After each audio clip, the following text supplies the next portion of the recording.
Can everyone hear me right now? Yeah? Can you hear me?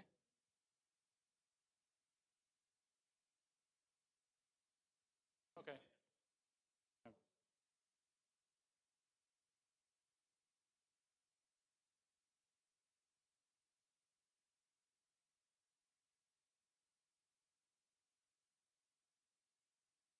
Okay.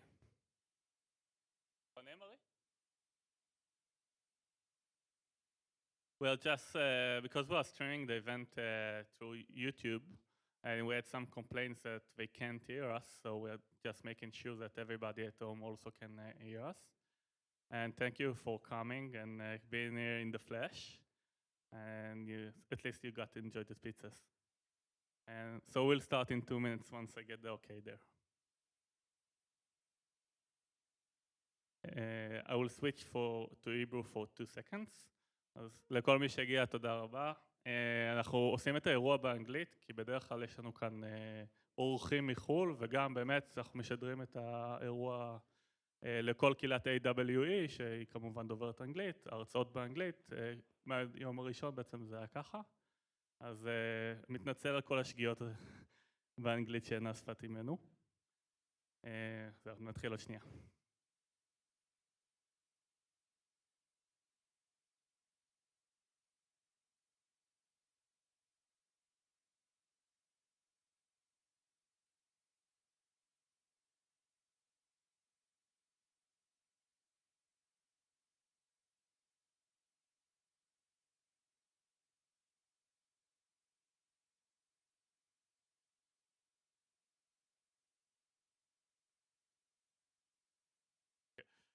So, we are starting. So, thank you everyone for coming. I'm Omri, and I'll present myself and the community in 2 seconds. But first, some logistics. So, if somebody needs a Wi-Fi code, you have the code right there. And for people back at home, we can share the stream to your other people that are interested through this link.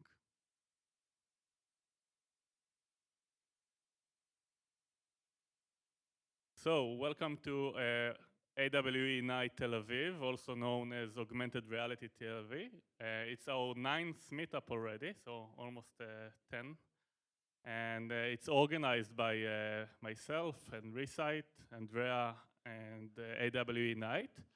And we started our affiliation with AWE only at the last meetup about 2 months ago. But it's all part of the movement to become part of the worldwide community and connect the local community to the global community. And I hope that we'll have more lectures from abroad and so on. So the agenda for today is what is written there. But first of all, we had some pizzas and this networking that you get to know some other people that are working on something similar. After that, I will give about 10 minutes of the things that are new in the augmented reality and mixed reality industry. And then we'll go to the main event that is Rotem, that is sitting down here, and we'll explain how XR will rewrite our psychology. And in the end, we'll have a Q&A session with Rotem and also some announcements. If somebody wants to announce something to the community, it's a good time to do that. First of all, I want to, of course, thank Microsoft and Microsoft Reactor for hosting us, giving us the pizzas, and for their help with the technical side. And yeah, thank you guys. And just two words about myself and how I came to create this meetup. Is that me and my partners are also have a startup doing something for augmented reality. We're building infrastructure for mixed reality, company called Recite. And if you're interested, you can come talk to me later. And our partner, co-organizer, is Andrea. She currently is in New York City, but she helped us organize it even from across the ocean. And I will start by saying that in the end of this month, our partner, AWE, is going to have the biggest event in the world that is dedicated to XR And for people who have been there, I think it's very impressive to see how big it is and how important it is to so many great companies. So if you are interested in going there, please talk to us. We sent some discount codes earlier, but also we still have some possibilities to help. And yeah, let's start talking a little bit about what changed over the last 2 months for XR or mixed reality. And I think one of the biggest news in these 2 months was Oculus Quest that came out. Let's see how it works. So you may know that one of the people that was working on Oculus Quest was John Carmack, who is kind of famous in the gaming industry. And as you can see, it's an inside-out tracking device that is getting raving reviews, and maybe will change the adoption of VR as we know it. A lot of people are very excited about it. I think it's a great step forward for mixed reality, but I will not talk about it too much.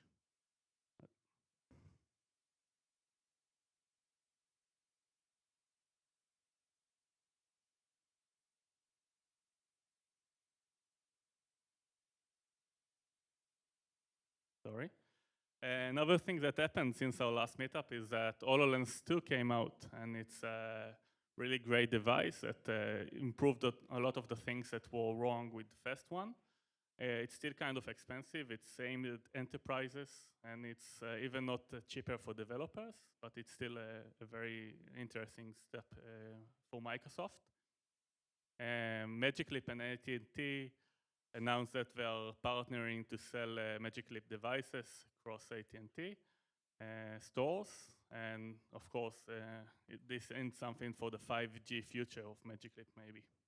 And Epic Games, that we have one of the persons that is actually running the Israeli community, is not sitting right here, but is upstairs talking to Microsoft Reactor about his own events right now.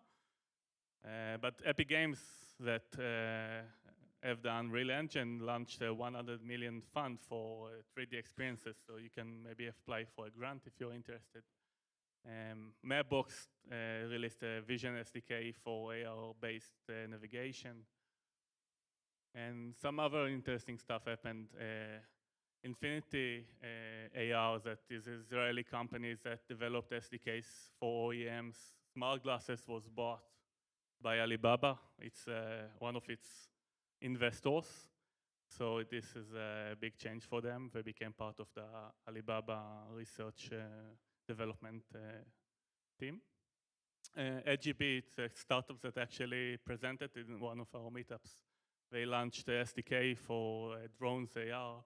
If you're into this kind of thing, I think it's try to help them, it's great. And there's a lot more information actually. If you go to either Tony Emrich or Tony Scarred Ghost, I think they both have like a monthly kind of roundups of everything that happened in AR and VR. And some other interesting things that happened. Yeah, I will, because we are running late, I will just show a few of them. What happened?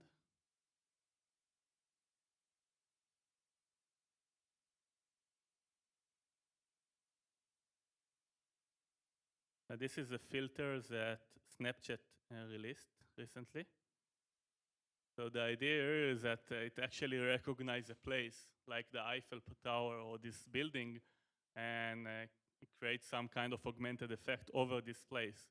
And if you remember a Snapchat world platform, I think it shows what they're aiming to get to, right? That every place in the world will be covered with the filters or something like that. Second. Too many tabs. Okay. This is also an interesting thing for people who haven't seen it yet. Okay, a Bound Lab, it's a startup doing mobile phone augmented reality, but what they're doing is actually photogrammetry. They're using just normal phones. It's no active sensing, no special hardware. and they create this scan, high-resolution scan in 3D that you see being created there. This is like the small picture is what you see through the camera, but then it becomes like a 3D scan. Really good quality, and this guy was working on it for a long time. Some other companies doing something similar, but I think he's the best one in this. Okay. The more tabs I open, it takes longer. Just a second. Okay, I'll skip some. Okay. Let me show something else. Reiner released an AR feature that actually let you measure your suitcase and see if it fits on the plane. So as someone who had to pay extra because he didn't calculate or measure the suitcase right, I think it's kind of helpful and shows some utility for augmented reality. So this is nice. Yeah, there's a lot that happened in 2 months, so this is okay. Challenging question. Sorry. The most important factors in Yeah. What I wanted to show you this. Okay, so this is from F8, Facebook developer conference, and as you can see, it's and watch her reaction here. What they showed there is totally how full body tracking can experience. actually This is very cool. become something that is now, as you can imagine from virtual that example. As you can see, the movement that the real person is doing in real life is duplicated by his avatar, and it creates a much more immersive experience. So they showed some videos about this. This is only one of them. I think it's kind of neat to see where this technology is going. And there are some other things that they showed on Spark AR that are interesting. Just a second. Yeah.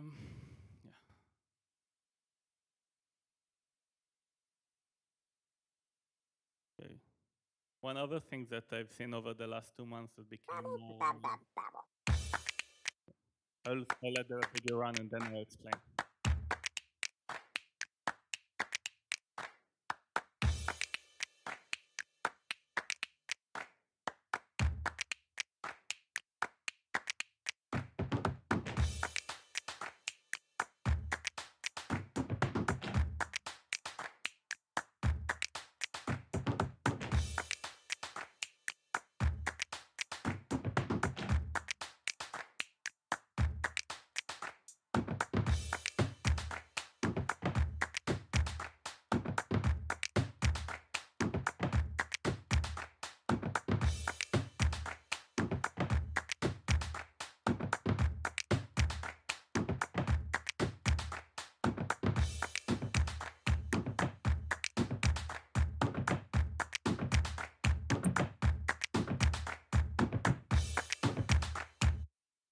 So I will stop it here, but what I wanted to show you is one of the things that you see that is becoming more and more common is how do you communicate or how do you interact with augmented reality experiences? And one of the ways they're using is actually voice commands.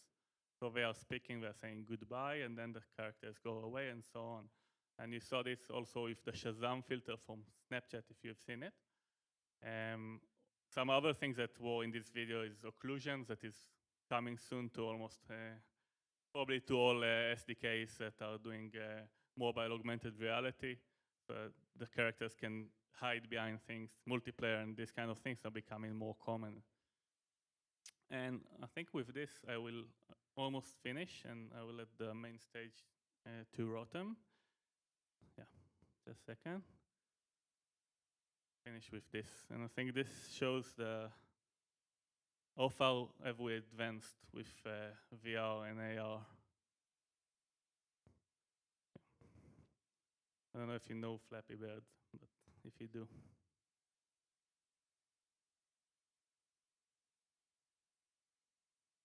So you have to press the button and then it kind of floats.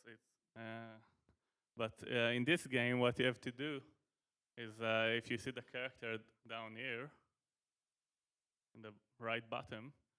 If you want to fly, you actually have to flap your hands like this. And I think it's kind of funny. Yeah, you can use technology in stupid ways as well. So I think on this note, yeah, that you see how VR and AR changes our actually interaction with the world. I think it's a good time to move forward to the next lecture, to the main event that you all came for. And let me call Rotem to the stage.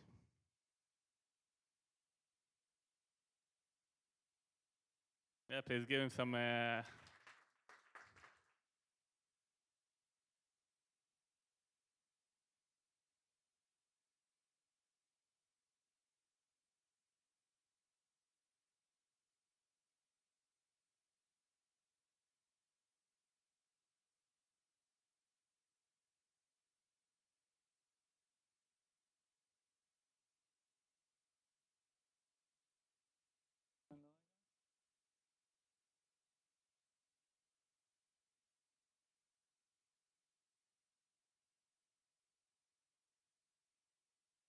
Okay, hi everyone. Everyone can hear me? Also those at the end? Okay. Hi everyone, I'm super excited to be here and tell you about your XR mind and how XR could rewrite human psychology. It was previously called when body and mind virtually meet. Both are correct, and in both cases I tell you about insights from neuroscience, from brain research that are highly related to XR, which is AR, MR, VR. We will talk about all this. I'll relate to both technology and to psychological research with more emphasis on the psychological research on the neuroscientific findings that eventually make us reevaluate how we perceive reality, what is real and what is not, how we perceive our body, what is a body, what is a self, who am I, etc., and all this, again, in light of the technology and how it changed all that. I'm a postdoctoral student from the Social Neuroscience Lab at the Haifa University, at the Psychology Department. Before that, I did my PhD at the Technion at the Virtual Reality and Neurocognition Lab of Professor Miriam Reiner. And before that, I've been in the industry something like a decade, 10 years, mostly at Microsoft Research in the innovation labs, where I worked on this kind of stuff, XR, both VR and MR, mostly on Microsoft HoloLens, the first generation. I'll talk about that as well. Okay, so the lecture structure basically will start with some background, some motivation, some context about the technologies. I must check just to know you somewhat. How many of you tried Microsoft HoloLens or any mixed reality, Magic Leap, stuff like that? Okay, something like half. Okay, and virtual reality that is not phone-based, Oculus, HTC, connected to PC, also about half. Okay, so I will say a few words about AR, MR, VR, about the distinction between these technologies and what's unique about each, and then we'll move forward mainly to talk about neuroscience. The main part of this lecture will be the XR and human cognition, how it redefines our core beliefs, as I said, and we'll conclude with some thoughts and some directions about what's next in embodied research and VR, mainly VR in this aspect, but also XR, AR included. Okay, so some background. First of all, what we talk about. Okay. We talk about the entire talk, and actually most of what I've been doing, both in industry and in academia, was around the combination between body, mind, and technology. Understanding how we perceive the body, how the body connects to the world, how the brain interprets the body, and how all this is connected to how we use technologies. So what you see here, some of these kind of demos or prototypes, I'll relate to them in the lecture as well. Different demos and prototypes I've been working on, mostly at Microsoft, but also in the academia.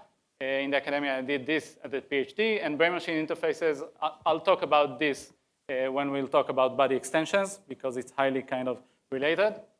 EEG, the N170, and various demos and experiments, kind of experiments, of inserting myself or others into a some virtual interaction, or inserting the virtual interaction, the virtual world, into my world, which is the case in this kind of virtual mirror. I'll get to that as well later in the lecture.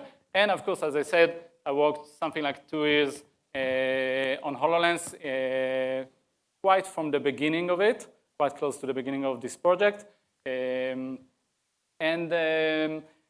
So if kind of to sum or to conceptualize this lecture and what we're about to talk about is this is some kind of taking insights from neuroscience and understanding how we can leverage this when we develop new technologies and new interactions. Okay, what's the kind of knowledge from neuroscience that makes us do these things differently and more cleverly, perhaps? And on the other direction, which is what I kind of do right now in the academia, is taking these technologies and using those in order to understand better neuroscience, understand better how our brain works and how we perceive the world and our body. And kind of the hero or the main character in this lecture, which we will get back to it over and over again, is this kind of model of a control loop when we interact with the environment, which is common to both motor control. This is kind of a loop that enables us to predict the environment, to predict the world.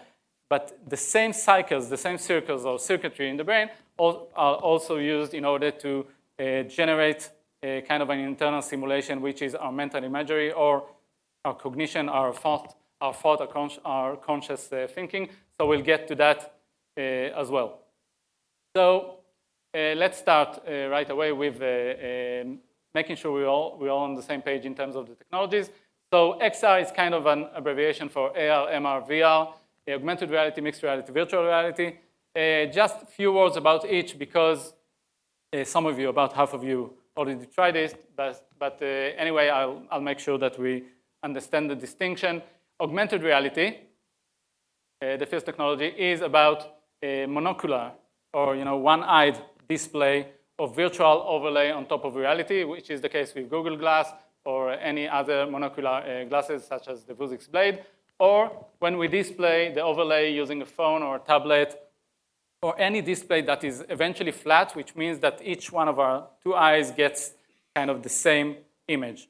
In order to see a 3D image, in order to see actual hologram, each one of our eyes should get a different image. This is how it works in reality. I see this as a volumetric because each one of my eyes gets a different point of view on this object, and because it changes when I move my head.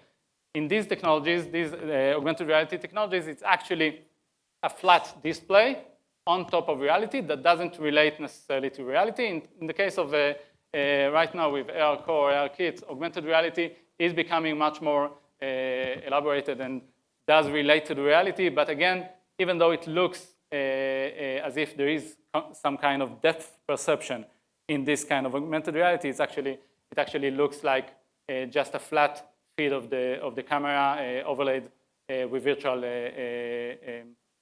objects on top of it, or as an addition to this video. As opposed to that, we have the mixed reality, which sometimes is called also augmented reality. Okay, so it's kind of different between the companies. Microsoft decided to call this mixed reality in order to differentiate it from augmented reality, but many companies and in the media are actually calling both categories right now augmented reality. In this case, in augmented reality or mixed reality, we have transparent glasses that project to both eyes. Each eye gets a different picture, which gets us to perceive the world as volumetric, to see holograms in front of us. That's the case of Magic Leap, HoloLens, that's the HoloLens 2, and Meta 2, rest in peace, so I don't know, rest in some other place, I don't know, in some other company, as the media says. In all these cases, we have a stereoscopic display, which makes us perceive the world in 3D, and we have world tracking that updates the display in a way that eventually, if I have if I see this bottle on the table, and this bottle is a hologram, then it updates in a way that eventually convinces my brain to believe that the bottle is in the world and not kind of attached to the display that is my glasses. Okay, this is what we call world-locked display. So all we need, and it's all we need, it's quite challenging technologically, is this world tracking and stereoscopic display. The way it looks like, I'm not sure if I'm hesitating if to show the video that I'm usually showing at this point of it's the first video of the HoloLens 1, which kind of shows all the different interactions and how it looks like. Perhaps I'll show it briefly just for the sake of everyone who hasn't tried the HoloLens yet or any mixed reality. So that's kind of the experience. You put the glasses and you open applications, and if you open a display on the wall, it actually stays there, and applications are things, are 3D objects.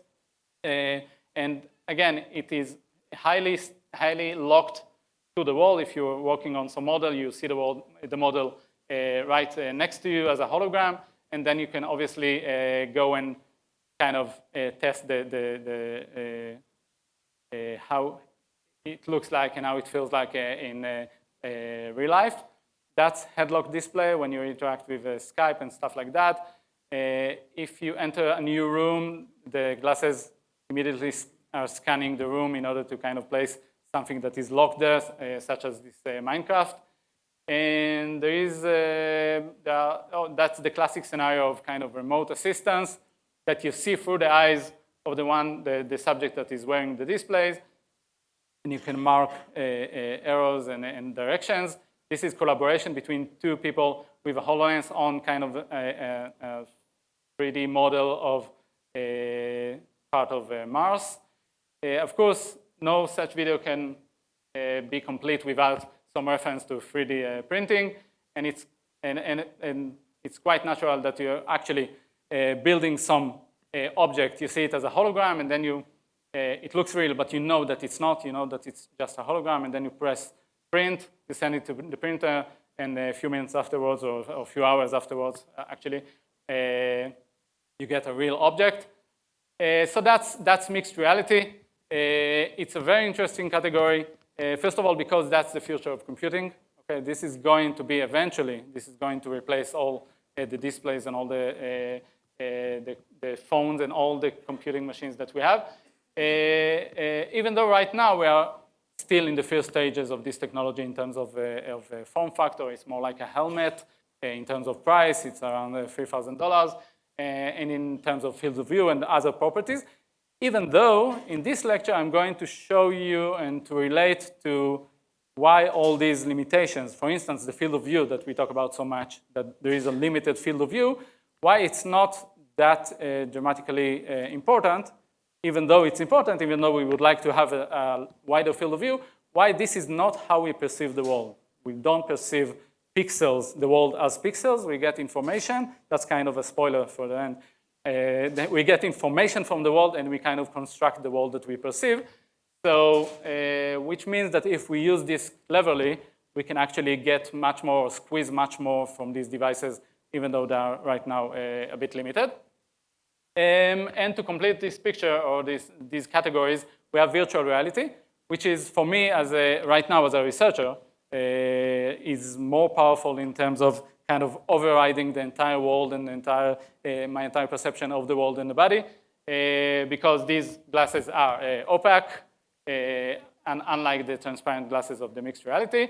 Again, some of the companies, such as Microsoft, decided to call virtual reality also mixed reality in order to kind of create a united platform, but we'll call this virtual reality, and this one, and these two we'll call mixed or augmented reality. In this case, as I said, the entire world is replaced. This technology is much simpler than this one. The virtual reality is much simpler because all you need is a stereoscopic display that covers your entire field of view or your entire available field of view, and the head tracking, positional and rotational tracking. You don't necessarily need to relate to the world and to track the world and slam and all that. So it's much simpler. And right now it's much more mature in order to perhaps perhaps get into the mainstream, perhaps now with the Oculus Quest, it will get to the kind of past the tipping point of getting into the consumer's hands. So these are the technologies, and we are now, we won't show this, kind of video showing the tilt brush in virtual reality, because I want to get as fast as possible to talk about the cognition, the cognitive aspects of the cognitive phenomena highly related to XR. And first of all, the high-level research questions that I came to study when I started my PhD, when I came to the Technion, that was from Microsoft. I came to the Technion to do my PhD, and I wanted to combine some of the stuff and some of the questions that I was curious about when I was working on HoloLens and on virtual reality in Microsoft. So I would kind of phrase these questions as three different, though related questions. One is, how can XR be leveraged to study human psychology? Okay, and I'll get to that more towards the end of the lecture, because XR is about to be a very powerful tool in order to study human psychology, as opposed to anyone who's coming from the field of psychology knows that most of the psychological experiments up until now were in front of, one case is that you are actually filling a questionnaire with your hand. The better case is that you're sitting in front of a display, of a PC display, and kind of we're trying to simulate some situation in order to study your psychology. Very unecological. So, but there are additional aspects why XR is about to be kind of a rewrite not only human psychology, but also human psychological textbooks, even if we kind of leave our psychology untouched and just use XR in order to better study the psychology and in a more powerful way. The second question is, how is future XR expected to change human psychology? And that's perhaps would be the heart of this lecture, how XR is changing human psychology and changing how we perceive ourselves both in this world and in the virtual world. And this is a very relevant and interesting question, because XR, and in particular right now VR, is about to be in the hands and on the eyes of many children and adults alike. And it's already, by the way, 4 million PlayStation VR users are already experiencing some dramatic changes in how they perceive themselves, in how they perceive the world, in how their memories are arranged. So this is highly relevant and highly important to understand how it's actually changing human psychology. And the third question is, how should XR be used to improve human psychology? Because I think you will see along this lecture that there are many manipulations that you can do. And some of the stuff that I'll show kind of immediately lead you to think, wow, this is very powerful. This is something that actually changes how I see the world. And this is, and you can take this for better or worse. So one of the questions I was very interested in is how we can direct development in order to take this to kind of create firewalls in order to avoid manipulating us in a dangerous way. So that's kind of the high-level questions. By the way, I saw some of you kind of taking pictures of the slides. I can just share the slides afterwards as a PDF, so you won't have to. I guess we can send it to the. Okay, so you don't have to take the picture. Just send it over. Okay, so XR and human cognition. That's, as I said, that's the main part of this lecture. We'll talk about the connection between body, mind, and technology. How each one is kind of redefining the others. And we'll start with reality. Reality, what is reality? How do we perceive reality? And we'll start with an illusion, but it's kind of an illusion. It's not exactly an illusion. A very famous illusion. And how many of you know this illusion, kind of perceptual visual illusion? In this illusion, you see, I'll first do it in the regular way, and then I'll do it in the opposite way that is eventually more correct. The regular way, the usual way to present this illusion is to ask you, okay, you see A, you see square A, and you see square B. Are they in the same color? And you answer, no, they are not in the same color, right? Don't. I'll appreciate your cooperation. So you say, you answer, they're not in the same color, and then I say, okay, so I'll cover the entire context, and bam, they are actually in the same color. Okay, so you were wrong, and they are actually, these two squares have the same wavelengths, so they are actually in the same color. But, in fact, the right way to show this illusion is to take this picture and to ask you, you have here squares A and B. Are these in the same color? And you will answer, yeah, they are in the same color. And then I'll tell you, okay, no, they're actually not in the same color because, as you can see, here you see that they are not in the same color. And why this is the more correct way to show this illusion? Because that's actually correct. Because even though the same A and B, squares A and B actually reflect the same wavelength, so they are kind of as if they are the same color, in fact, because there is this shading of this object, when our brain gets this information and tries to infer what actually will we see here, what is the actual situation that we are observing right now, we actually see that something, a 3D surface with some object that is kind of shading on part of this surface. And because it's shading on B, and nevertheless they have the same wavelength, A and B kind of transmit the same information to our brain, the same visual information, because of the shading, our brain quite smartly infers that in fact, these two squares are not in the same color.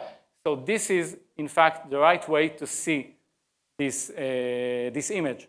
So our brain is, in fact, the right one, and we are the fools that think that these two squares are actually the same color. So what's interesting about that, and we'll get to the relation of that, the high relation of that to XR, is that this is a nice demonstration of the contextual perception, which is universal and common. Meaning universal means it works on all of us in the same way, and it's common in the sense that it's actually all around us. It's not something that is kind of unique in the way that you'll see in the other demonstrations that I'll get to in a minute. And perhaps the most important part of that, or the most important lesson from this illusion, is the one that will go along throughout all this lecture, is that reality, as we perceive it, is inferred. We infer about reality.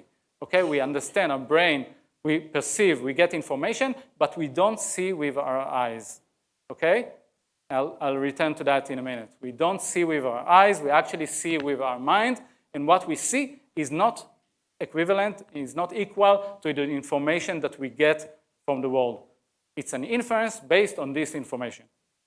Another interesting example is this simple cube. It's called Necker cube. You can draw this on a paper. It's not, there's nothing unique about this particular drawing of the cube. But what's interesting about this, which was worth many papers of research, is that you can toggle between viewing this cube in two different ways. One way is to see this face of the cube, to see the cube as facing upwards and right. Okay, can you see this? That this face is actually the outer one. Or you can see, you can view it as having this face, the pointing outwards, meaning these are the two ways you can see the Necker cube. Everyone are with me? Okay, you can see the two ways to view this cube. Okay, can you toggle between those? Okay, can you see both at once? Okay, try to see both aspects or both kind of perceptions at once. Anyone? Okay, can you see none? Can you look on this Necker cube and see none of these interpretations? You can see sometimes you can kind of imagine that it's just a drawing. You say to yourself, no, it's just a drawing. It's a 2D drawing, okay? I'll try to avoid any interpretation, but it's very hard. You very quickly kind of collapse or fall into this interpretation or the other. Okay, and this is a nice demonstration, even though it's very simple. It's a nice demonstration of an important property of how we perceive reality, which is that we perceive reality in a discrete way. We always perceive something. We always perceive some category. And it's what we call a multi-stable perception. We'll get to multi-stable neural networks, the neural networks that are actually behind the property of neural network that is behind this property of our perception, and it's will controlled. We can actually control how we view this cube, right? And you know, it sounds simple. It sounds simple, but it's actually quite remarkable. You decide how you view reality. You look on this cube, you get the same information, but just based on your will, you decide if this is this object or the other. Okay, this is not trivial at all, and this is a very powerful, though simple, demonstration of how we may, just based on our free will, if you like, modify how we perceive reality.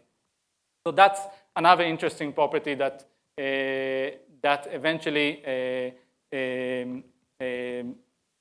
decides or determines how we perceive reality. Another nice demonstration is this image of plates kind of viewed from above. How many of you see the plates as facing upwards, kind of convex? How many of you? Okay. How many of you see those as facing downwards towards the table? Okay, so some of you like this, some of you like that. Eventually, we are all kind of locked on one of the states, unlike in the case of this Necker cube. By the way, this is an example I just got from, I just saw in Facebook about a year ago, so I collect these kind of strong examples. Eventually, in this example, we are forced to see, we cannot willingly decide how we view this image. And more than that, when we are locked, sometimes we see the image in a certain way, and then we kind of start seeing it in a different way. It happened to me. At first, I saw it kind of facing upwards, and then I saw it facing downwards, and that's it. Now I'm locked into this perception, and that's because our brain has these kind of stable points. We'll get to that, kind of stable areas of our perception. And when we are kind of in this sync, in this kind of, I don't know, prior, we'll get to that, but prior belief about this reality, eventually it gets stronger and stronger that this is our belief about this situation, and then we find it harder and harder to get out of it. Anyone, by the way, during this time that I kind of described it, flipped the way they see it? Okay, so now you see it like what? Momentarily. Mm-hmm. Okay, okay. So, by the way, the main bias or the main information that guides us in how we see this picture, similarly to other picture, is the direction of lighting. That we usually expect the direction of lighting, as in the case of the sun, to come from above, which is why we see this image like that. In order to kind of be able to see the picture in both ways, I took it and bisected it and rotated one of the halves. And so in this case, in this way, I was able to force my brain to kind of see the image in both ways, because my brain has to decide which way is the lighting coming from. And once my brain has decided, then the interpretation is forced, but it has to be different for both halves. So this is one way to kind of play with it. But this is a very strong demonstration, again, of, just a minute, of experience-dependent perception, where eventually we cannot, usually we cannot just decide how we see this. There are priors, there are beliefs of our brain about reality, and we are forced to view it in a certain way. And this is, again, we'll get to the things that we can do in XR or in AR, mainly in this part of the lecture, that are actually manipulating the way that we perceive reality. And which leads us, and all this is kind of universal to all of us, which leads us to this viral image that most of you got already, and I assume that all of you view this dress in the colors of white and gold as me, right? Okay, so who doesn't view it as white and gold? How many of you? Okay, so it should be something like 70% of population that view it as in which colors? Blue. Okay, so this one is, which one is blue? This one is blue, and this one is black. Okay, I see it as white and gold, as some of you, as about something like 30% of you. And it's kind of an anecdotal example, something that became viral in the internet, but it's revealing something very fundamental and very remarkable, that we don't see we don't see reality in the same way. It's not only about these biases and these ways that we can see the cube in different ways, and perhaps two persons see the cube in different ways just because we decided to. Here we are also, as in this case, we are forced to see it in a certain way, and each one of us sees reality in a very different way, okay? In a very different way, which is just one example that was kind of discovered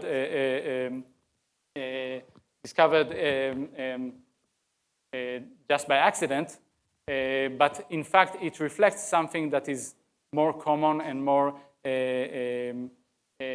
much more than we believe, much more than we thought, that we actually see reality in different way from each other.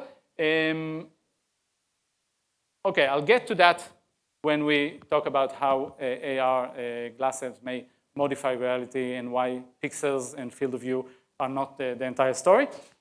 And what are the principles, the neural principles or the brain principles that actually lead to these properties, these interesting properties of perceiving reality. So as I said, reality is inferred. Reality is not, we don't see with our eyes, we actually see using the information we get, or our brain gets from reality. And one type of neural network that is very common in the brain is a tractor network, which is a kind of neural network that eventually, when you have some percept, some information, it eventually kind of rolls into one of different discrete states of perception. You kind of have to, as in the case of the Necker cube, you cannot kind of stay in the middle between percepts. You have to decide, or in fact, your brain is the one deciding. You're not part of this kind of discussion. So your brain decides, and that's kind of the kind of neural network that is very common in the brain that leads to this property.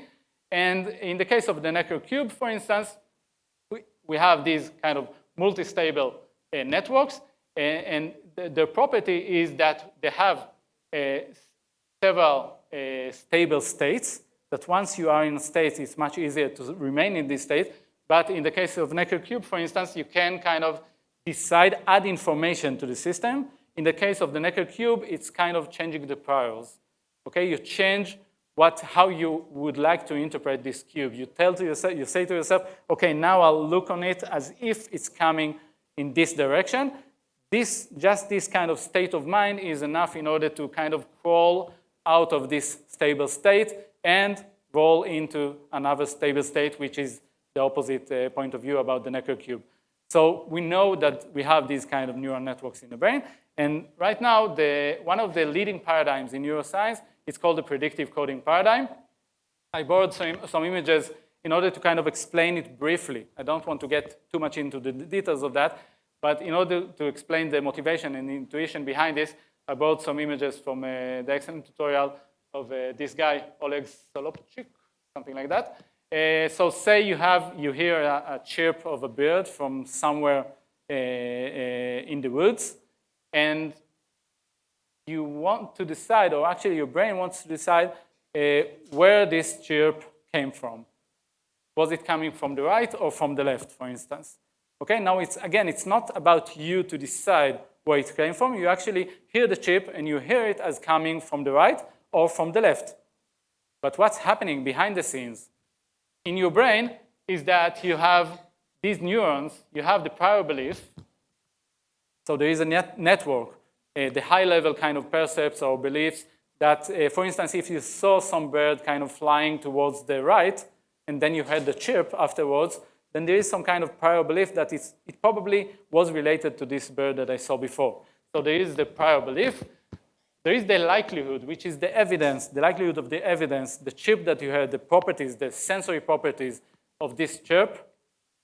And there is the posterior, which is kind of an integration of both pieces of information. And we now know that the brain is actually built this way, that we have these kind of neural circuitries of prediction neurons that are kind of bringing the priors, my prior belief about this reality, what I think about this reality, what I should probably perceive. There is the evidence, the sensory inputs that are coming from the world, and there is the kind of integration, which is the inference neurons that are inferencing and integrating all this information, and there is the prediction error neurons or neural networks that are kind of comparing the predictions of each one of these areas to mutually. The predictions are compared to what we got from the outside world, for instance, and when there is a prediction error, our brain is doing whatever it can in order to kind of correct the ways, correct the prior, correct my belief about the world, correct perhaps how I see the world, how I experience the world, do all these corrections in order to eventually minimize the prediction error. So basically, just kind of a high level, for a high level intuition, the predictive coding paradigm states that what we see, or the mechanism, the basic mechanism of the brain is predicting the world, predicting the body, predicting all my percepts are predictions about the world. And since there are predictions, they are not kind of like, if we return to the visual modality, it's not like a camera that is getting photons and kind of just presenting the image to our brain. Since these are inferences based on predictions, any kind of information can contribute to this inference, which is why I said we are not seeing with our eyes. We are seeing also with our ears, we are seeing also with our hands, et cetera, et cetera. And again, we'll get to demonstration, interesting demonstration about that in a minute. So there are many examples of that, of these predictive coding mechanisms in the brain. That's the visual mismatch negativity phenomenon. And in all these images, if you search for predictive coding in all these kind of demonstration, it's always about cycles between higher areas of the brain, our belief about the world, our attitudes, our opinions, our perhaps what we want to see in this reality, and the information that we eventually get from the world. And the interesting part here is that it's not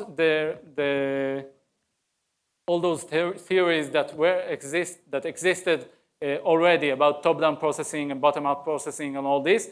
It's about, in fact, it's about changing how we perceive the world in the very low level of it. Meaning it's not something about how I interpret the world, it's about how I actually perceive it. In the same way that I see the dress in white and gold, and some of you see it in black and blue. We actually perceive it differently because of this mechanism of the brain.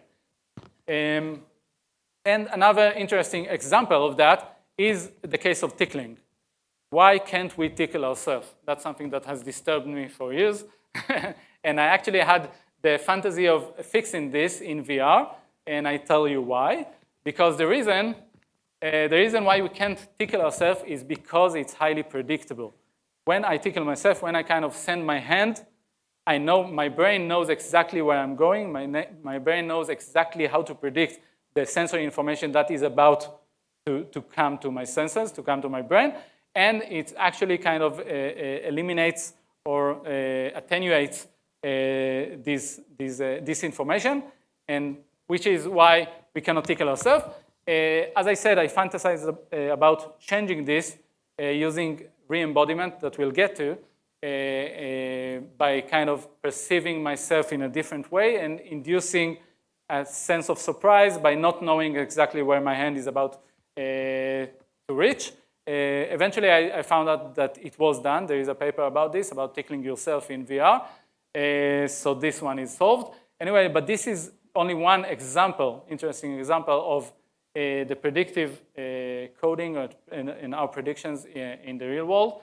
The case of tickling yourself, it's a very serious, actually, phenomenon that was studied since the 70s.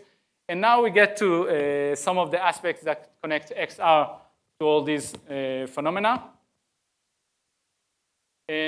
So when we talk about XR, or in our case, it's mostly about AR, and I'm now referencing the great movie Sight that I recently learned that is about to have a sequel.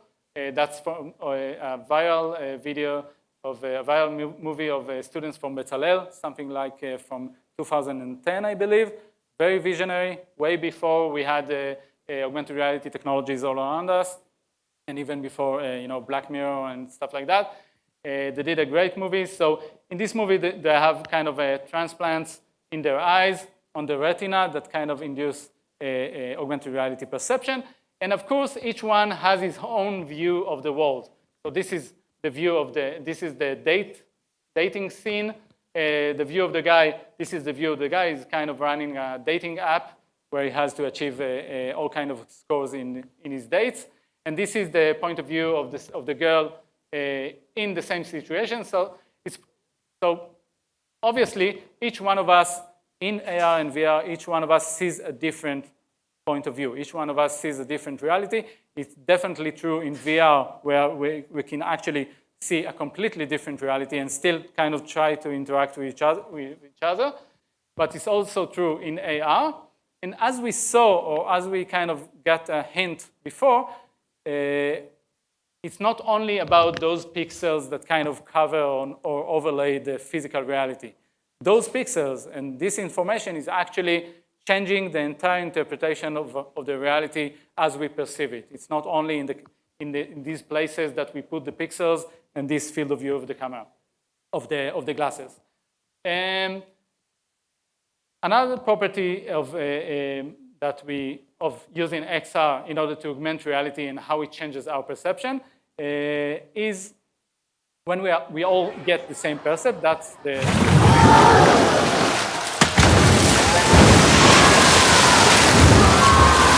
overhyped video of Magic Leap.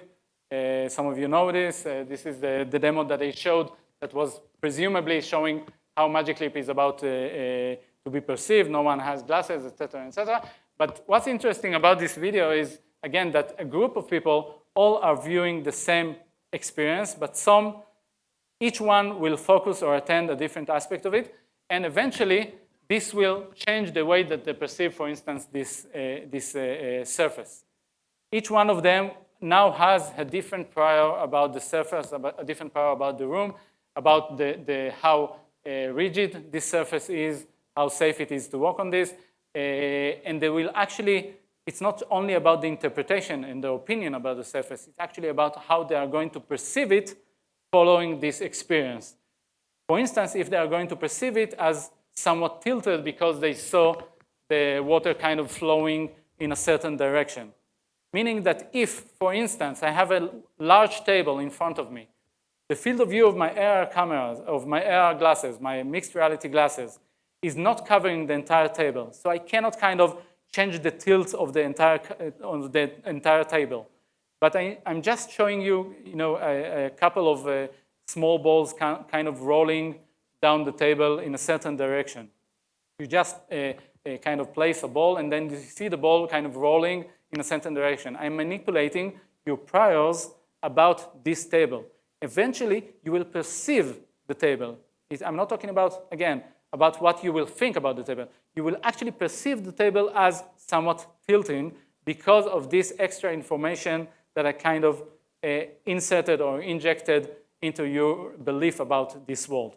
So that's, again, one aspect of how AR is changing reality way beyond just overlaying reality with a virtual layer. Another interesting aspect or way to manipulate reality coming from research of Liad Mudrik from the Tel Aviv University and Uri Koriski, a student of her. They're studying consciousness, conscious and subconscious perceptions, and they are using mixed reality in order to do that.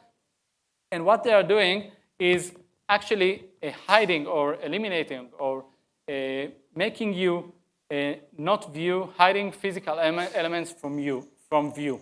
Meaning that you see, for instance, this apple. This is not a virtual apple. This is actually a physical apple. You see this apple in front of you. Then you put the glasses. There is what we call continuous flash suppression. It's kind of a mask that's flashing on one eye only. And this causes you to not perceive the apple at all, meaning you see only the flashing mask in front of you instead of the apple. It's kind of masking the apple. But in fact, while you are not experiencing consciously, your subconscious or your brain actually gets the information about the apple. Okay? So one eye transmits information about the apple to your brain. On the other eye, what you see is just this flashing mask. Eventually, your conscious experience is of a flashing mask and not the apple, but your brain actually gets the information. So there is kind of, so your brain now is using the information, and you may want to kind of reach with your hand in order to grab something, but you won't know why you want to do that, or why, or how you know exactly how to open your hand in order to grab this object that has certain size that you're actually not experiencing consciously. So that's another way to kind of manipulate the way you perceive reality, or the information that gets you to your brain, which is kind of dissociating between your conscious and subconscious perception. Another interesting way, or another interesting implementation, is that of Professor Amir Hamedi from the Hebrew University, another brilliant researcher that is doing sensory substitution. He's kind of, he has invented these glasses for blind subjects. And these glasses are, you are walking and kind of scanning reality with some device. And the glasses are delivering a map of the visual space using auditory signals to your ears. Okay, and so in this way, blind people, also congenitally blind people, are actually perceiving the reality and can kind of get along in reality. But what's particularly interesting about that is that eventually what he saw is that the visual cortex of even the congenitally blind persons, the visual cortex that was never activated since their birth, after using this device for long enough time, started activating as if they are seeing something. And the intuition, or the thing that is that connects to what we said before about the predictive coding and how we infer about the world, is that in fact the auditory information, once it's encoding a visual information, that's what the visual cortex is waiting for. Meaning that the visual areas of the brain are actually encoding and are actually activated by visual information, not in the sense of photons, not in the sense of the certain modality, but in the sense of visual patterns of the world. The visual cortex is busy inferring about what's in the world in terms of the visual information, the visual patterns of information that comes from the world. Whatever way the information is coming to our senses. Meaning, again, that we don't see with our eyes, and that when we are with AR glasses or XR glasses, it's not only the visual information that will eventually determine how we see the world through these glasses. Okay, so that's yet another information, yet another example, and he's also working about on new senses, on augmenting our information, the information that we get from the world, with new modalities, such as, for instance, infrared information that we can perceive directly, but does entail or does include some additional information that may be useful in order to infer better about realities. And as we start understanding, this will change how we perceive reality, even though it's just infrared information. It may sound like kind of a gimmick to perceive the world, the infrared information from the world, but eventually it will kind of blend into how we perceive reality and modify how we interpret and infer about reality. That's another interesting example. I'll just of something I've been studying kind of in the last years, more like studying on myself. Can you identify the persons in these images? Okay, so you see it from far enough in order to do it more easily.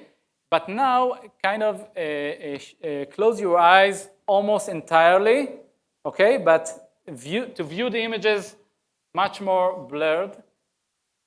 Now you see the images better, right? Meaning when you actually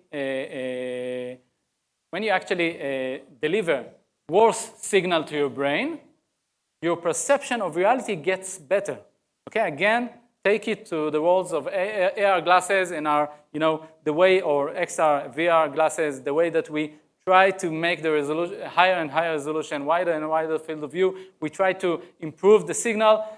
In many cases, actually hurting the signal will improve the experience, because in this case, it's because our brain knows, okay, that we now shut our eyes, expects to get less information, less signal, more more noise from this, from the information that he perceives from the visual, from the eyes, and therefore it kind of corrects for this, and we actually see the image better. I'll skip the other example I have here, and just say kind of an anecdote that's kind of a reminder to me of other examples in which I eventually used this, where I actually used an eye patch, as kind of a 3D glasses, by covering one eye in order to perceive a scene, a virtual scene in real 3D. Okay, so this is one thing I did back in 2009, I believe, in Microsoft. Kind of a demo of kind of popping windows. You see this as kind of 3D, but that actually looks quite flat. Now cover one eye. Sometimes it works better on the display, but now if you cover one eye, and in real life it actually worked even better. Just a minute. In real life it actually worked even better because you stood in front of this display, you actually saw it as flat. When you covered one eye, so it's much more, you see the depth, not only that the windows are popping out of the display, but also this suddenly looks like kind of has more depth. Because we cover one eye, our brain doesn't expect to get the stereoscopic information. It gets only information only from one eye, but because we're talking about perceiving reality through inference, then eventually we infer that this experience that we see is 3D. I did this also, it was back in the days of Windows Phone. I tried to kind of generate something that would make us feel as if there is a 3D effect in Windows Phone. Again, as I said, it wasn't very successful because you needed an eye patch kind of to come with the phone in order to get the best experience. But it's, again, another example of this kind of counterintuitive result, that you don't necessarily need the maximum signal, the full-blown, device in order to get the best experience and the best reality perception that you can. Okay, that's another example. Anyway, taken together, we see that XR and virtual worlds and the way that we actually augment the world, it redefines what reality is. Reality is not what we see. Reality is not what we hear. Reality is not the same for each one of us. It's enough to just kind of add some bits of information using the glasses for each one of us, perhaps different bits of information, in order to modify the way we perceive reality altogether. So reality is very highly subjective and highly subject to manipulations. And now I would like to move on to the question of what is real. The more you kind of play and get in and out of especially virtual reality, as I did in the last 10 years or so, you come to ask yourself, okay, so what is eventually real? Why do I call this reality inside the glasses as a virtual reality? This is not real, the real world, and this is the real world. What makes the differentiation between those? And etc. And for example, if I come to grab this bottle, for instance, and suddenly my hand kind of goes through it, and I realize that it's a hologram, why would it make me say that, okay, this is not a real bottle, this was just a hologram? And if it looks like a hologram, and then I kind of want to pass with my hand through it, and then it bumps into the button, then I say, wow, it looks exactly like a hologram, but it's actually real. So let's begin with a short scene from a very famous movie which is metrics, of course, that kind of shows it nicely. It's the construct scene.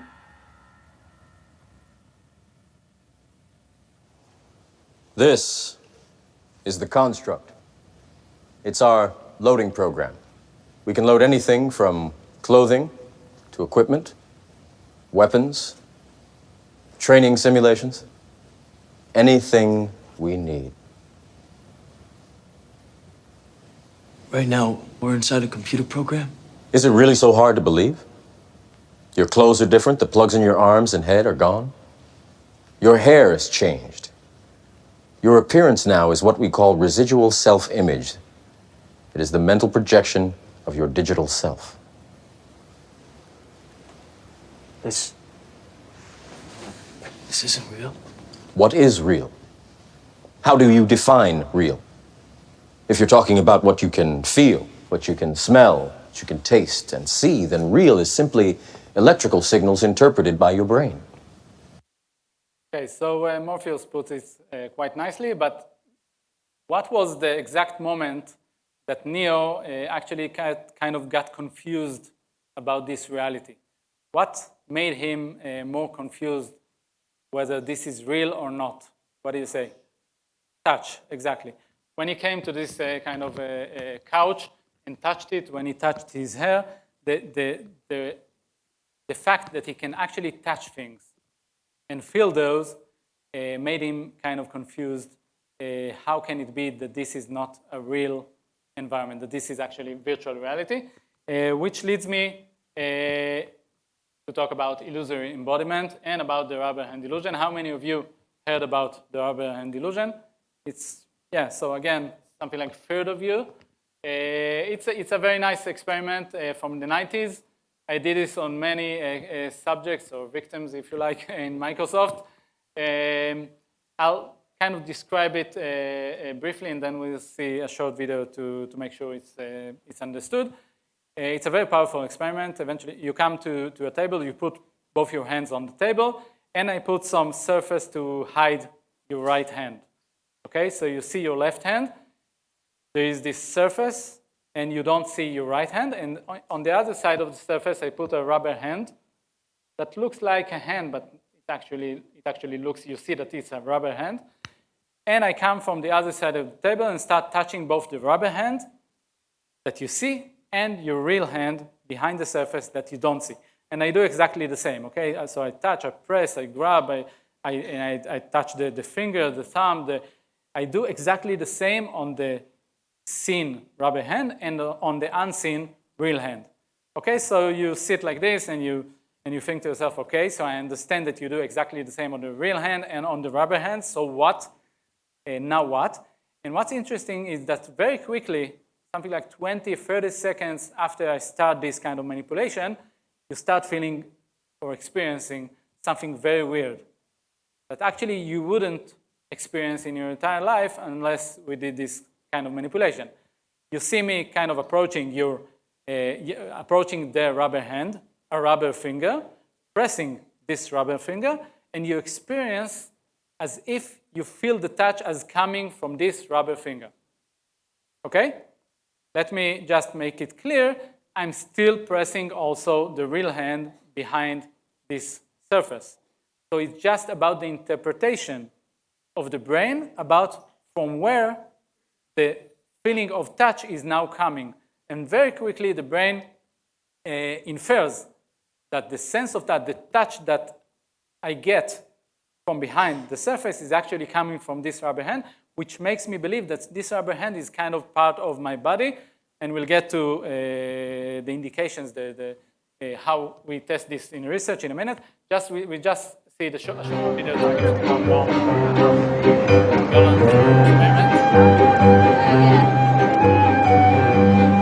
Hi. Hi. I'm Larry. Hi, Edie. Very nice to meet you, Edie. We're going to do a little demonstration here called the rubber hand illusion. It's going to be a little scary. This illusion.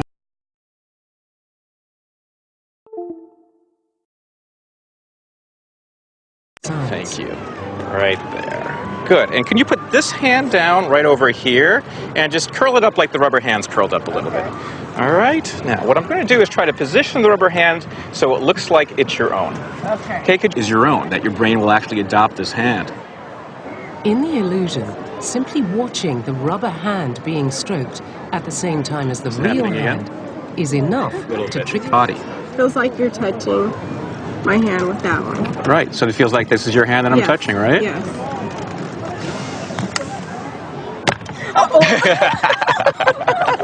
You okay? Yeah. Good. Try that at home with your... Okay, so what's going on here? First of all, this illusion is very powerful. It almost always happens.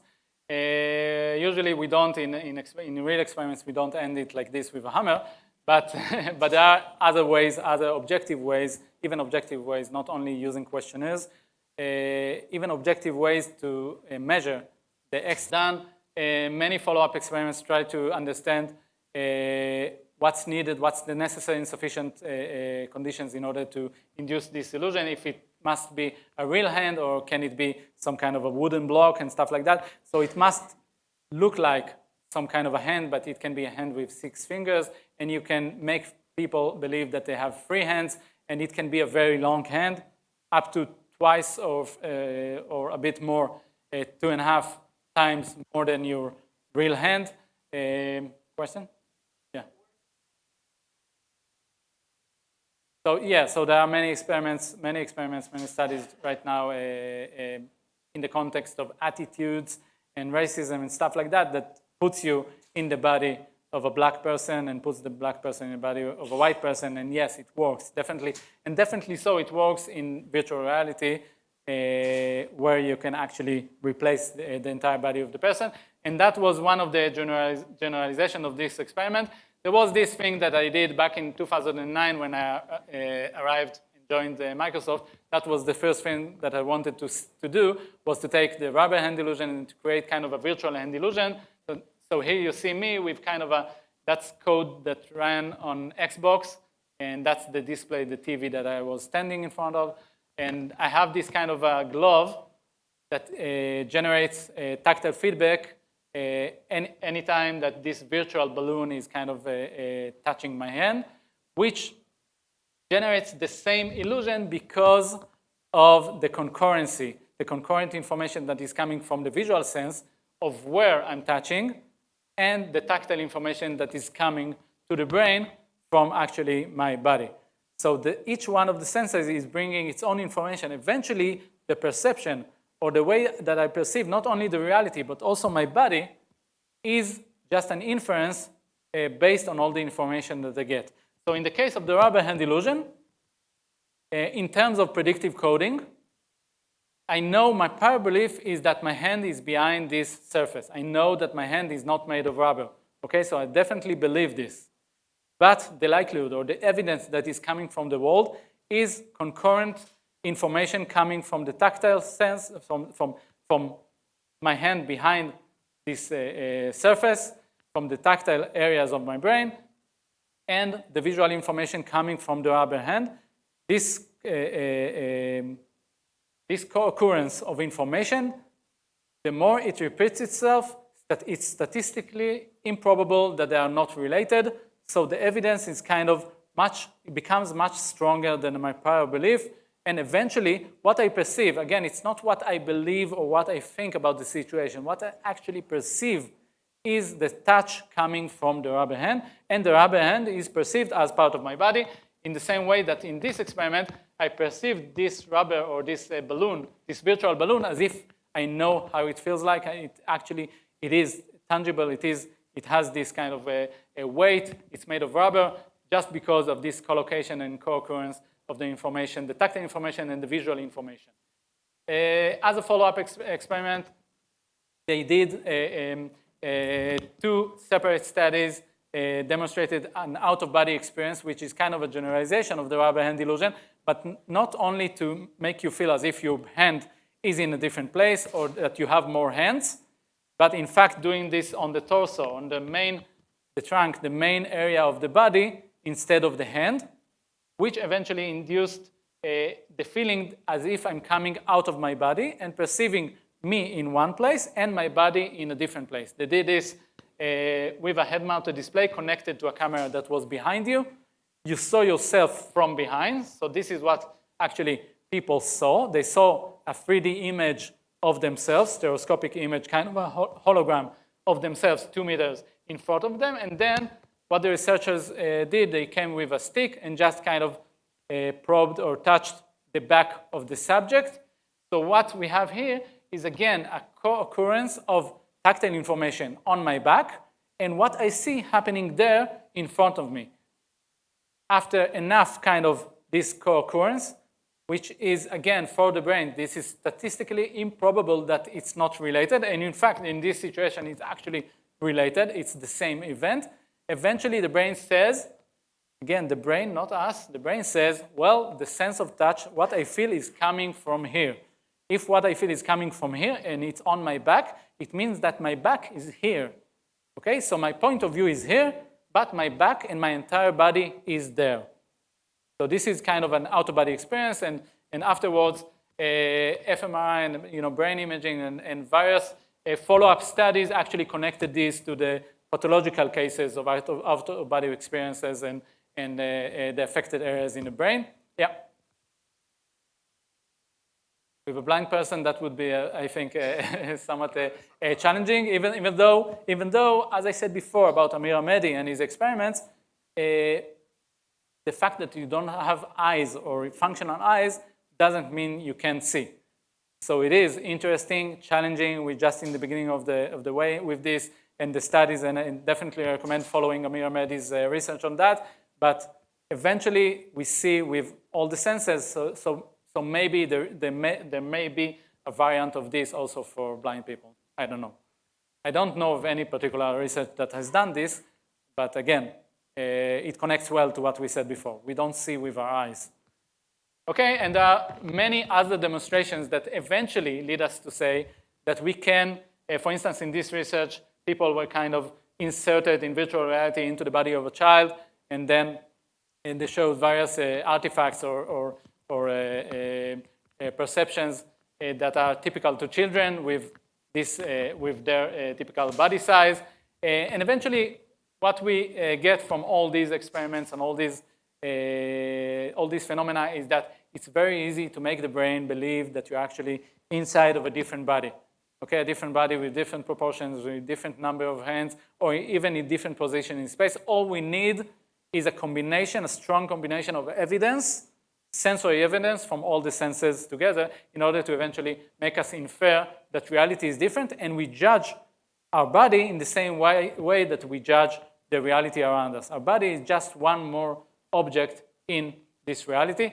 It's not unique in this sense. There is this experiment that was done by a Spanish group, the Be Another Lab, which they did a gender swap, kind of inserted each subject into the body of the other subject. Each one is with a head-mounted display, VR glasses that are connected, cross-connected to a camera that is mounted on the other subject's glasses. So each one is seeing through the eyes of the other. They're kind of synchronizing their motion, makes them get a sense of touch that is synchronized with what they see. What they see is the point of view of the other gender. So I do like this, and I feel that I'm inside of the body of a female, which is very convincing to my brain because of this synchronized information that is coming, and my brain just can't help it but believe that this is real, that this is actually my body right now. So this is another nice demonstration of actually convincing the brain that we have a different body. Another interesting topic and highly relevant to XR and VR. I look on the clock. Okay, so tools and body extensions.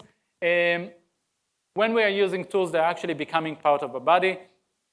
Either be it a pencil, a bicycle, a mouse cursor, or a virtual hand, of course. We know that the brain is actually, when we give the brain enough information that is statistically convincing that this is something that we are using, that is something that we are used to, that we know how to use, we get used to that. then it becomes part of our body. It becomes kind of an extension of us. Also in terms of the motor operation of it, this is an example I like of a tractor operator is operating this kind of bucket with these two handles, but the motion that he's doing with his hands is totally different from the kind of round circular motion of the bucket of the tractor. Okay, but if you'll ask him what he's experiencing at this moment of doing like this with his hands, he will tell you that what he is experiencing is this motion. All he thinks about and all he's experiencing and all he's perceiving is as if he's doing kind of with his hands or with this extension of him like this.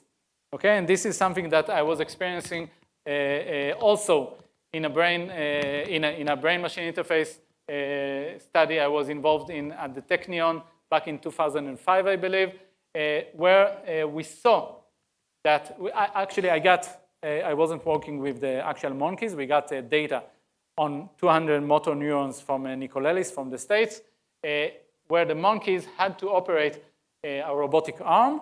And while they were operating the robotic arm, we recorded the data from the brain, and we tried using machine learning to kind of understand how the brain encodes the motor information and the motor commands that are actually operating the robotic arm. And what we saw in this research, I'll say it quite shortly in order to get to additional stuff, is that the same motor neurons that were encoding the motion of the hand in this monkey, following the experiment, gradually were encoding the motion of the robotic arm.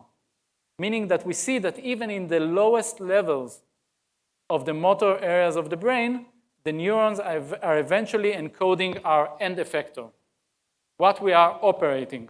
It's not necessarily the body, it's what I'm attending, what I'm actually operating. And I did at the same time, that's kind of a hint, a reminder to myself to talk about the inverted mouse example, inverted mouse experiment. I did kind of an experiment on myself in order to experience that. So I took the mouse, and you can try this at home. I took the mouse and kind of rotated it and used it like this. Okay, so when you're using your mouse inverted, then right becomes left, left becomes right, up, down, etc. Very frustrating, very difficult to operate. With time, you kind of start getting used to that. You kind of start imagining there is some axis connecting between your hand and the mouse cursor, and then you forget about it, and then you get confused again, and etc. etc. I was with this experiment a couple of months with the inverted mouse, and it was very interesting. And I remember that one time I just worked with the mouse, and I completely forgot all about this, and it was completely natural to me. And then I wanted to reach with the mouse cursor to the top left part of the display. Okay, so some icon on the top left of the screen. So I did this, and then I thought to myself, okay, where my hand just moved. And all I found in my experience was the experience of moving my hand towards the top left direction. Even though I knew, because the mouse is inverted, that my hand actually moved in this direction. And if you try to on yourself, you'll experience the same. Again, after adapting for long enough time. But it was for me a subjective evidence that eventually what we experience is our end effector, and the connection between us and the world. We are part of the world, and the world is part of us. When we are using something, when we are using some tool, it becomes part of us. That was the inspiration for me to develop these kind of virtual hands that were part of that. I did this as part of Microsoft HoloLens 1, as part of this project, which was kind of disconnecting between the physical hand and the virtual hand. This is part of one of the patents that we wrote on this. So this is public, so I can obviously talk about this. And the idea was to deliberately disconnect between the physical hand and the virtual hand, and to claim that very quickly the brain will kind of close the loop with the virtual hands and just perceive as if I'm directly operating these virtual hands and not my physical hands. And the reason for doing that, beyond the fact that it's possible and that I brought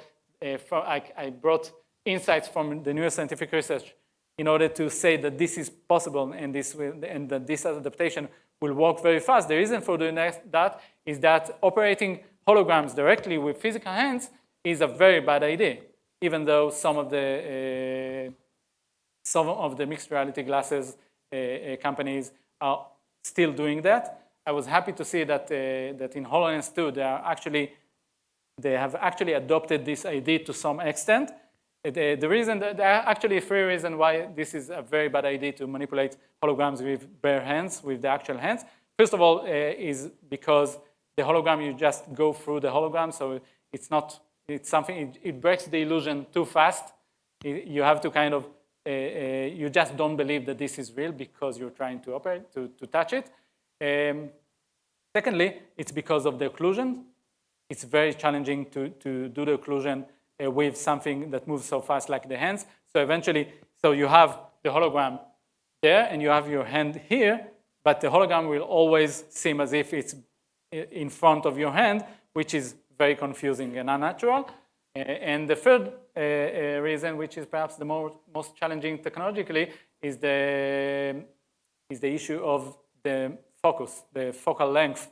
The holograms are in most mixed reality glasses today. The holograms are located in a fixed focal distance, something like 2 meters, 1.5 meters, something that is convenient to our eyes, something that is optimal. But my focal length on my hand is dependent on the distance of my hand from my body or from my eyes.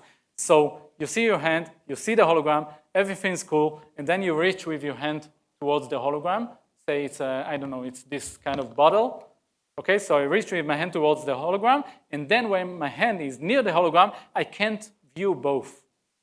Okay? When I view one, the other is blurred. When I view the other, the first one is blurred because they are not in the same focal length.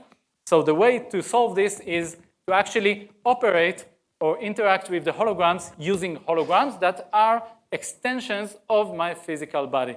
And I was happy to see that in the mixed reality toolkit that was just released, and Julius Schwartz demonstrated this very nicely, that you see that the interactions are eventually using an extension, a virtual extension of your hands. You don't touch directly with your hands, okay? That's in this kind of interaction. It can be using a marker, or it can be using actual hands that are kind of in a slight offset from your physical hands. That's deliberate. That's not because of some mistake of calculating the position of the hands. That's in order to do this indirection between the hands and the virtual hands. And when you are interacting with holograms, you're always closing your hands as if you're holding something. You don't do as if you kind of grab the hologram, because that won't work. That won't be convincing. That would kind of break the illusion. This is very cool. The interaction of, just a minute, I think, okay, of using these kind of extensions, which have kind of they're not completely rigid, which adds to our kind of pleasure from the experience, because they have this kind of physicality, interesting physicality in the interaction. So I think they did a great job in HoloLens 2 in this kind of toolkit of interactions that actually implement this indirection and this separation, this deliberate separation between the physical hand and the virtual hand, something that our brain immediately kind of captures and connects to and operates naturally. How much time I have left? Not much.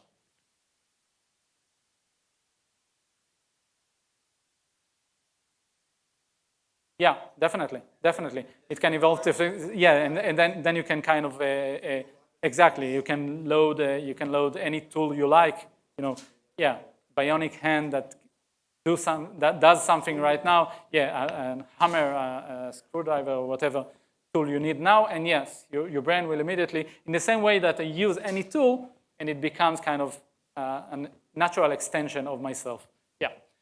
So now a few words. I won't get too much into that because I have so much other things I want to get to about the mechanism or the control loop in the brain that is actually supporting this sensory motor remapping that we're experiencing when we're using tools, and how this connects to mental imagery, to actually our cognition, our thought, and why I believed in the beginning of my PhD, and also after I ran my research, that experience in virtual reality will eventually also modify our mental imagery and our thoughts, our inner world.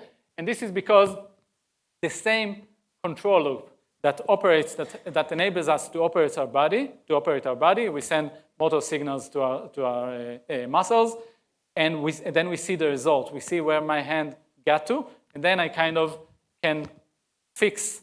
If I didn't reach exactly the point that I wanted, then I can fix it.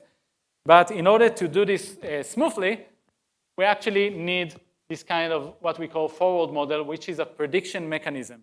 So before I even start moving my hand, I simulate internally all the set of commands, motor commands, that I'm about to send to my muscles, and I test if eventually my hand will get to the right place and in a smooth trajectory. And after I did this kind of motor planning, again, my brain, it's not exactly me, after my brain did this kind of motor planning, then I can go along and deliver the actual motion. After some time, there is this inverse model that is kind of learns the inverse mapping, which is much faster. I won't get into that, but it's kind of a lookup table that eventually enables us to not do all this kind of internal simulation all over again whenever we come to a new to the same situation. What's most interesting is that here in the feedback loop, we can actually inject or use, whenever we use any kind of tool, then we get different feedback, and then we kind of learn new forward model, and in fact, new couples of forward model and inverse model.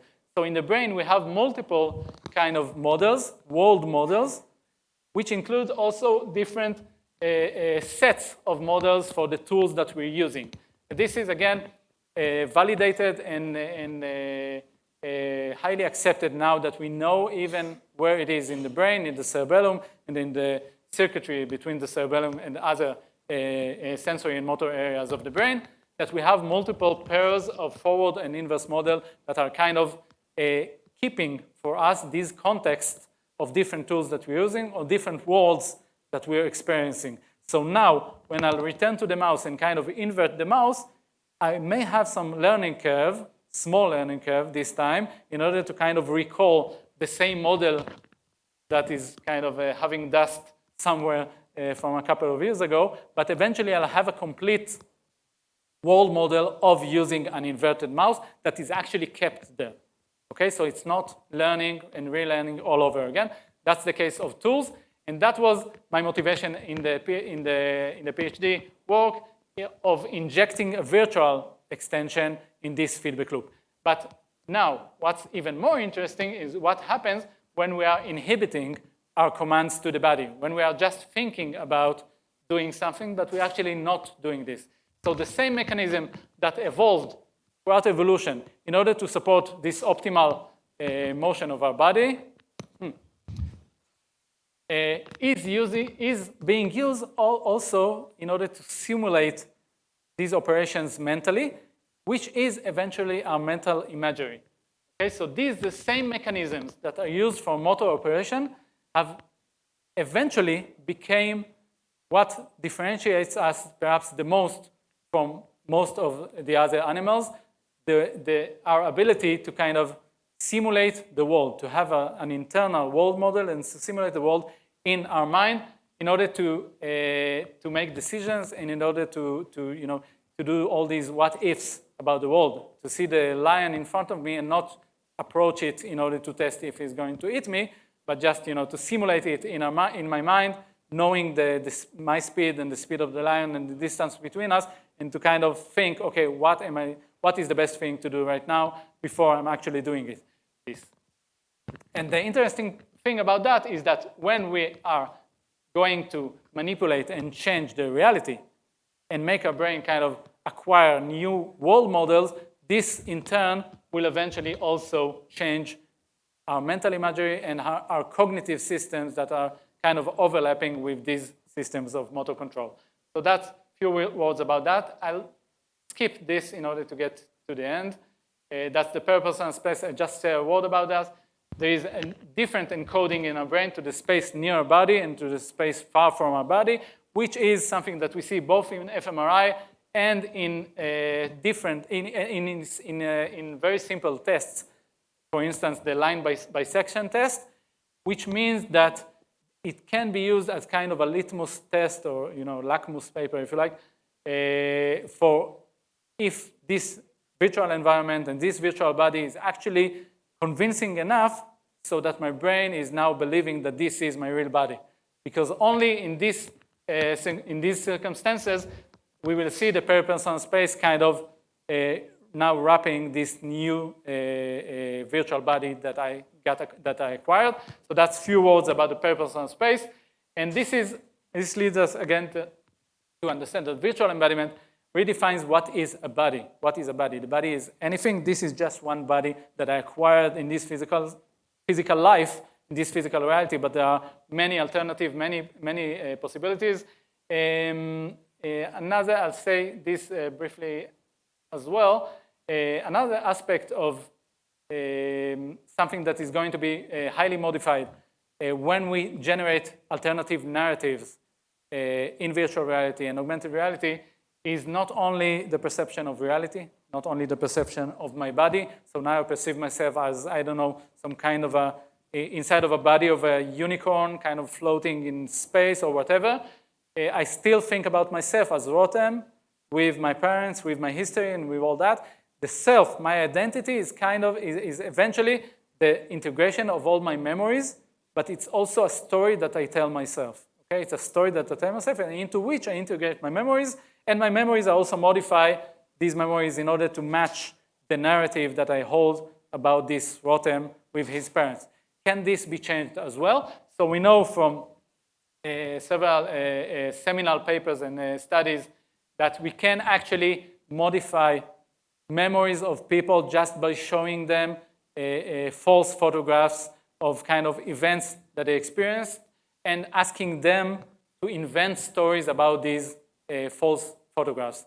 So subjects get both real photographs and false photographs, and they have to kind of tell the story, even if they don't remember, even if they believe that it's wrong, that it's false.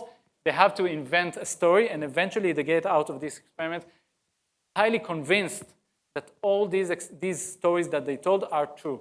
And once you have this in your repertoire of your episodic memories of yourself, it becomes part of who you are. It's very hard to let go of that.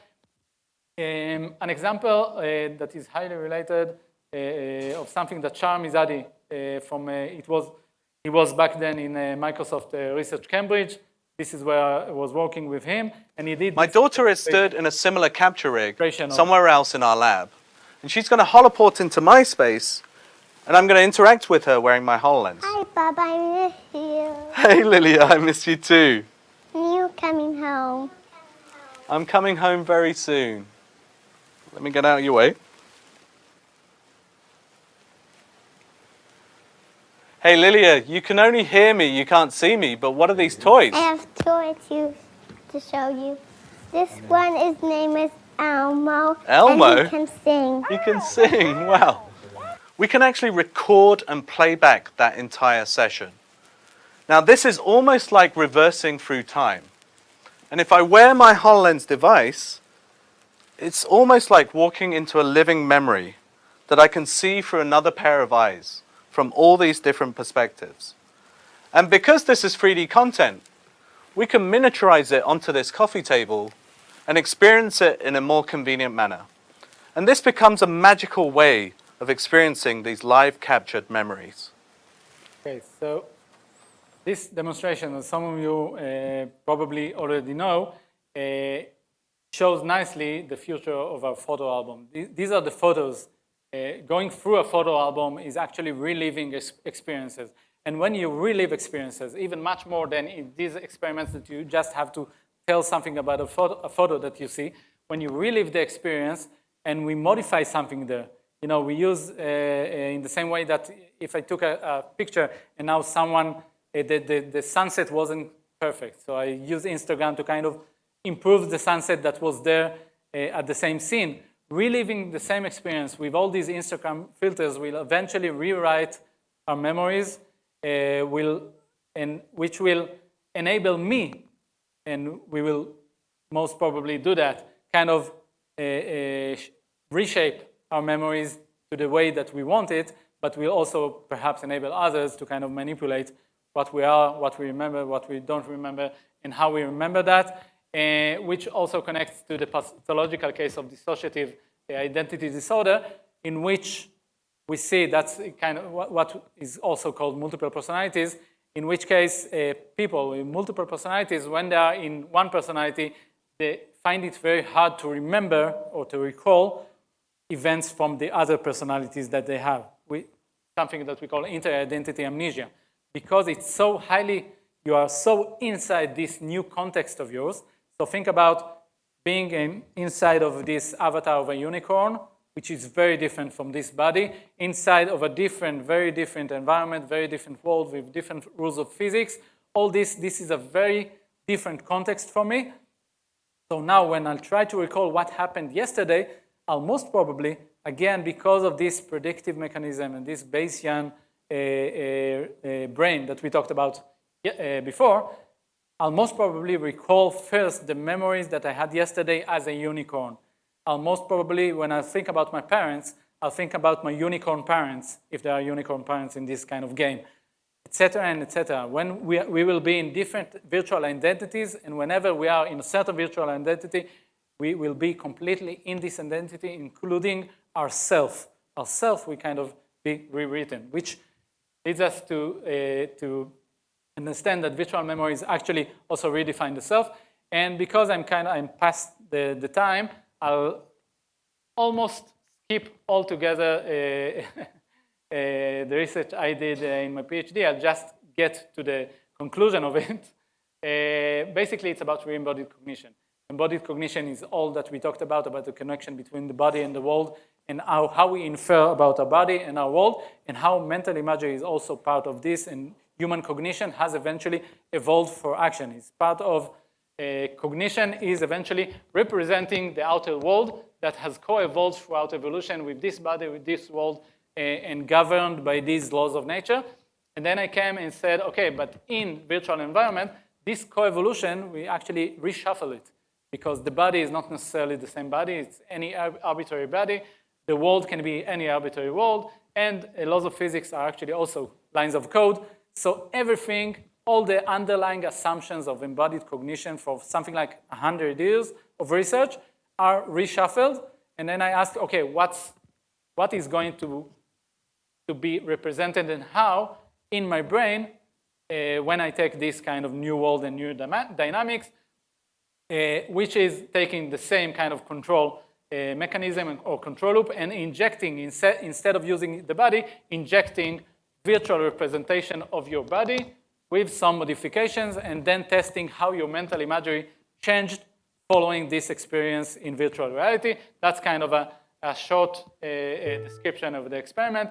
That's how it looked like. You had to do this mental rotation mentally. This is a cognitive test. You have to mentally imagine two shapes, if two shapes are the same or not. And then you have kind of a physical training with these virtual hands that hold the same controller that you're actually holding physically in the physical world, only that I did some manipulation that your virtual hands are not always representing identically, precisely the same speed of your hands. So I had two groups in the experiment, one with a one-to-one mapping between the physical and the virtual hands, and the other one kind of forced the brain to get into this adaptation to this new model of the world. And then I tried to see what's going on mentally and how the mental imagery mechanisms have changed as well. So, so the main result of this is that the motor planning mechanisms, the time it takes us to plan an action, was highly correlated up to almost 0.9. This is a very high correlation in psychological studies. Almost 0.9 correlation between the time it takes me to plan the motion and the time it takes me to do this mental imagery. And the higher correlation was it was much higher for the group with the motor adaptation in the virtual reality, meaning that these subjects are actually kind of, my interpretation, They are kind of a newborns. They are learning this new world. So for me,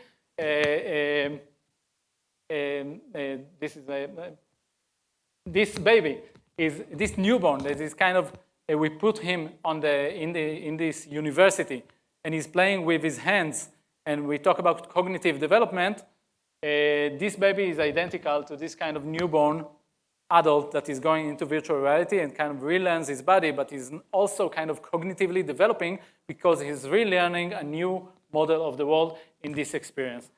So, which leads me to kind of conclude with my conclusion from the PhD was that re-embodied cognition, or the experiences in virtual reality in XR, are redefining what is thought and what is cognition. We can perhaps, not all, we are just in the beginning of this, we can generate a world in which the logic perhaps will be inverted. Okay, so A follows B, B follows C. It doesn't mean that A follows C, but that C follows A, for instance.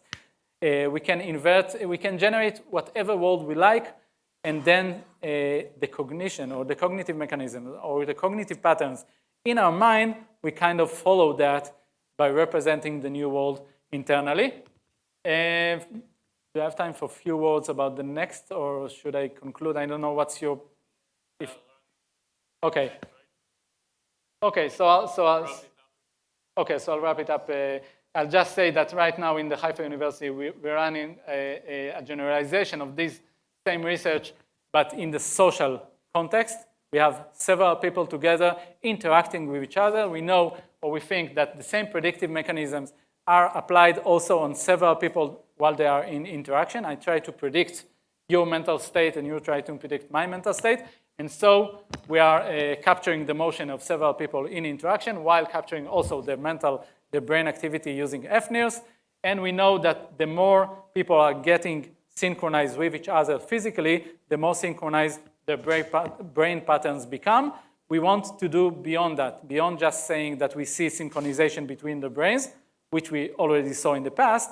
We want now to model these networks that are between the brains of multiple people, kind of conceptualizing a group of people as kind of a single cognitive system. When we are interacting, we are one cognitive system, and the borders between us get blurred. So that's the experiment. That's an example of one of the past experiments of kind of synchronizing between motion of people while recording the brain activity and seeing that it gets synced also neurally and not only physically. And perhaps the last point that is perhaps a very interesting and important point in terms of rewriting psychological textbooks, as I said at the beginning, not only changing our psychology and how we perceive reality and infer about this, but also this kind of what if we had a scene, a very natural scene, in which we could record any signal in it. Any signal, any motion, anything that any one of the participants in this scene is saying, any motion of their lips, any motion of their eyes, any motion of their body. What if we could record any pixel, if you like, or any voxel, or any signal that is coming from this environment, including the motion of every leaf on a tree.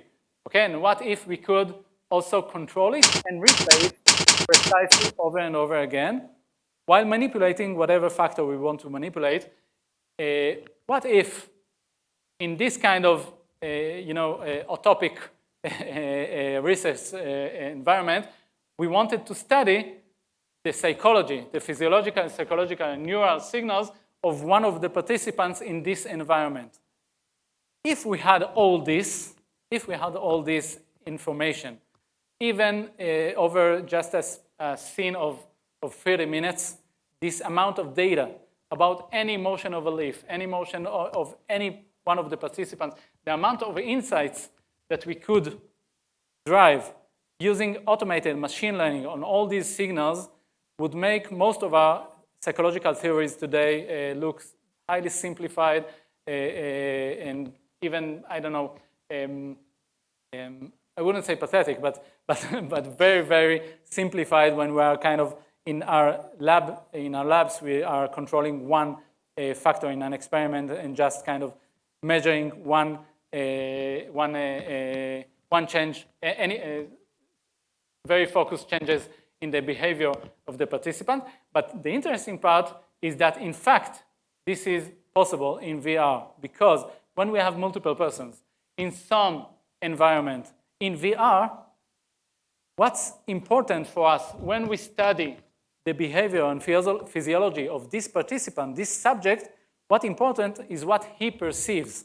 So even if we don't have precise measurement of all the signals from the other participants and from the leaves on the tree and the wind and whatever, because we generate all that, we generate this virtual environment, virtual environment surrounding this subject. Eventually, we have a replicable environment in which we can study and we can get all the data, all the huge amounts of data, in order to automatically generate insights, psychological insights on these subjects. So there is an important distinction between the dependent variables, the dependent factors that we are measuring from the subject, and the independent factors that are eventually what he is experiencing and are applicable in virtual reality. So this is a new direction that we are developing. I started developing this kind of platform. We call it VR Squared, a research platform based on Unity, in order to, that's our open source, non-profit, et cetera, that enables us to run psychological experiments in virtual reality with multiple persons, multiple devices, multiple sensors. So this is something that exists already, okay? I wrote the underlying engine. Several labs in Israel right now start using it, and we're working together in order to leverage the power of virtual reality for this kind of studies and to see what kind of insights we get from that.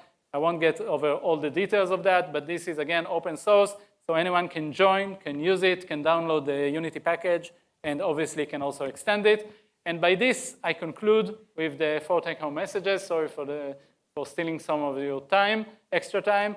First of all, perhaps the most important is that perceived reality is inferred. Okay, we perceive the perception, not only our interpretation. The perceptions are inferred. It's not something that is objectively exists as we see it. XR redefines human psychology, redefines reality, what is a reality, a body, a self, and even a thought or a cognition. And XR mind cognition is re-embodied. Once we put people into different environments and different bodies, it also affects their cognition and their mental patterns. And brain as a one cognitive system. This is the research that we're currently running at the University of Haifa. Thank you very much for listening. Thank you very much for your time. Thank you, Rotem. We're running a bit late, so maybe one question, and then I have a few more slides just to wrap it up. And if you want to stay and talk later and network and all that, you're more than welcome. So is there any question? Yeah. You choose. Whatever. Yeah. Experience, belief, what? Well, it's you're right. First of all, you're right. It needs a precise definition. But in this talk, what I meant when I said perceive is the direct experience of the world.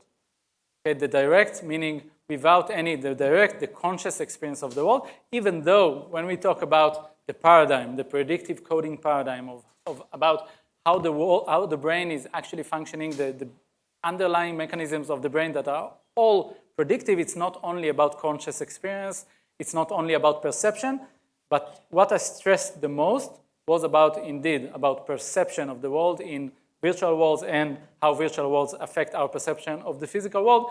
And in this, I referred to the direct experience, the direct conscious experience of the world. If you like, it's the highest kind of what we call the qualia, if the redness of red in consciousness research.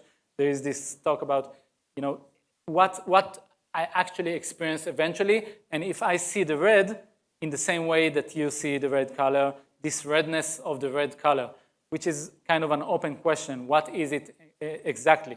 So when I talk about perception, I don't talk about any processes that come before or after that. It's the direct experience of the world. Okay? That's a good question. Okay, thank you. Anyone who wants to ask a further question can send me Gmail, LinkedIn, whatever, and I'll also share the presentation afterwards. Thank you, Rotem. So just 3 slides, and then off you go, and you can ask more questions. I just don't want to hold everyone here. So this is the community shout-out. This part is where if you have any announcement for the community or you want to present something, a project, a startup, looking for a job or looking for hires, please contact us before, and we will give you the stage because it's for the community.